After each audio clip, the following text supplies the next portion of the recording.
Today we're going to talk about loneliness in recovery and losing friends. I am 227 days sober and clean today, and in the last 7.5 months I have literally lost all my friends. And yeah, it was difficult in the beginning because I didn't know what I was going to do without those certain people in my life.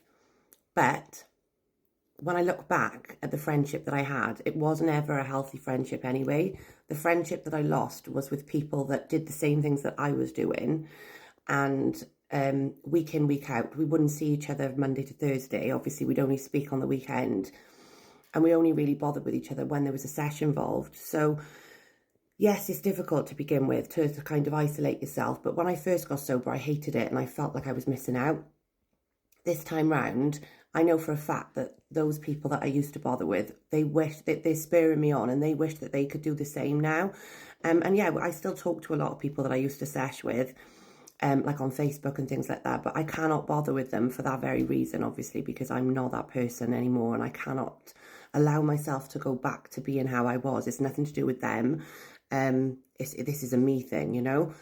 But I think the first time I got sober, I got very lonely because I didn't do any work on myself. I just put the drink down and then grumbled about the fact that I couldn't go out. And if you're going to do that, then you're going to miss it and you're going to feel lonely. So the best thing for you to do when you are in recovery, instead of focusing on why you can't drink and why you can't take coke or whatever, or why you can't sesh anymore, it's thinking about all the things you can do instead of all the things you can't do anymore. So think about all the things you can do now, the things that you can enjoy, the things that you can plan on the weekends. And as long as, like, my life now revolves around family. It's me, the kids, my boyfriend, and my mum, and my auntie and uncle. That's it. Like, I don't see anybody else. And I'm okay with that, you know, because I make plans around that. My life has changed completely.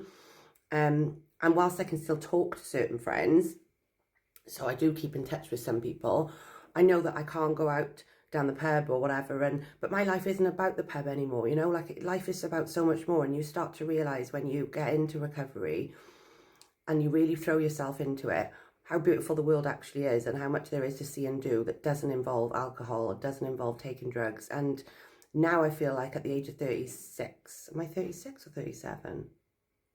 36, I think. At the age of 36, I feel like I am, like, actually really enjoying life now, and I know what life is all about because I'm getting to grips with it and I'm actually embracing it and enjoying what it's meant to be. Like, I feel present every time I go to a concert. It's not about the drink, it's not about the drugs, it's about the music. Every time I go to somebody's wedding, it's about the ceremony and the love and whatever. You know, it's you learn to, like, completely embrace everything that you experienced with alcohol and drugs in a different way, and it's so rewarding. Just give it time. It is difficult. You don't need to go to those things straight away. Obviously, you can build up to that, but yeah, it is going to be lonely and different to begin with. But if you wallow in self-pity and you feel sorry for yourself, it's not going to get any better. You need to throw yourself into your recovery, find out who you are after years of quashing your emotions through drink and drugs, and really embrace life clean and sober, because there's a lot more out there, trust me.